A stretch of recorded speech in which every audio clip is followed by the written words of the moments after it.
Isagi Yoichi just scored the greediest goal in Blue Lock history. A goal so selfish, so obsessive that even his teammates looked disgusted. That wasn't just a goal. It was the moment Isagi's greed swallowed the entire Blue Lock. Friends, rivals, coaches, none of them mattered anymore. All that remained was one thing, his hunger to dominate. Before we dive in, hit the subscribe button because what happened in chapter 325 doesn't just redefine Isagi, it rewrites the entire purpose of Blue Lock.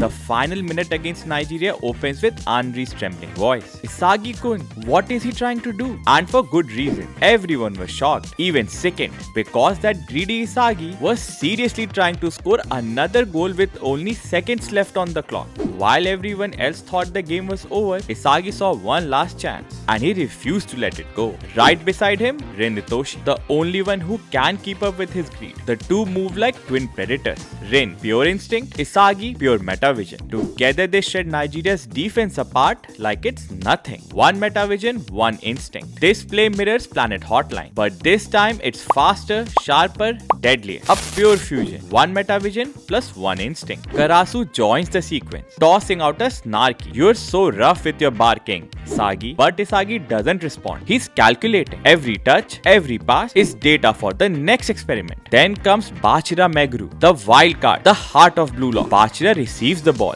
weaving past Kuso effortlessly. "Bachira!" Isagi shouts. "Roger that, buddy." Bachira fires back. Kuso's frustration boils over. Even now, he's still aiming for his own goal. Bachira pauses mid-run, reading Isagi's every motion. "No way. Your paths to pass are so shallow, Isagi. If you wanted to score quickly, you could have just dribbled with Ren." But efficiency wasn't Isagi's goal. Bachira realizes it. Isagi's chasing something beyond ego's formula. Isagi looks back, gives a thumbs down. Bachira smirks. "Right, my best partner." Executing a perfect backspin pass, Bachira positions Isagi and Rin right in front of the goal. He nutmegs to defend. The play is poetry in motion. Wild, reckless, perfect. Bachira's live road pass slices through the defenders like a laser. It's the kind of pass you only make when you trust someone's ego more than logic. The reverse trap. And then the adaptation begins. Isagi reads Onazi's previous move, that shoulder tap reverse trap, and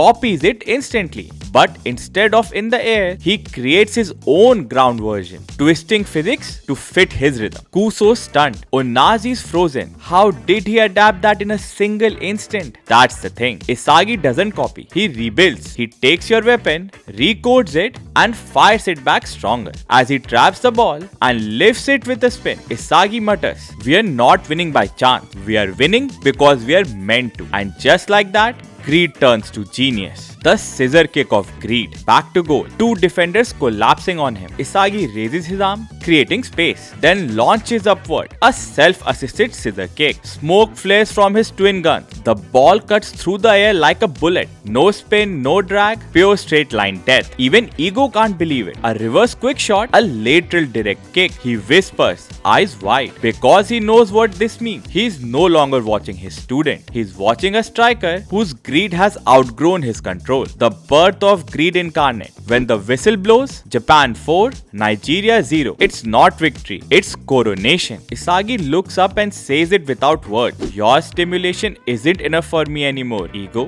That's not arrogant, that's rebellion. Ego built Blue Lock to forge monsters who live for goals. But Isagi, he's something different. He's a striker whose greed eats system alive. Ego wanted greed. Now he's watching it consume his creation. The missing piece, Nagi and the future. But as Japan celebrates, there's one player who feels missing, Nagi Seishiro. Because this new Blue Lock isn't about elegance or art anymore. It's about hunger. And Nagi's calm genius doesn't belong in this war of obsession. The question is, how long before Isagi's greed devours everyone else too? Greed versus greatness. Chapter 325 isn't about a goal. It's about a manifesto. Ego's philosophy met greed and greed won. Isagi's evolution is terrifying because it's beautiful. The kind of beauty that destroys everything around it. Since when did Isagi move like that? And here's the real question. Is this goal just the beginning of Isagi's hat-trick against France? Or the start of his downfall? One thing's for sure. Blue Lock world just changed forever. Keep chasing your ego and beware the greed that comes with it.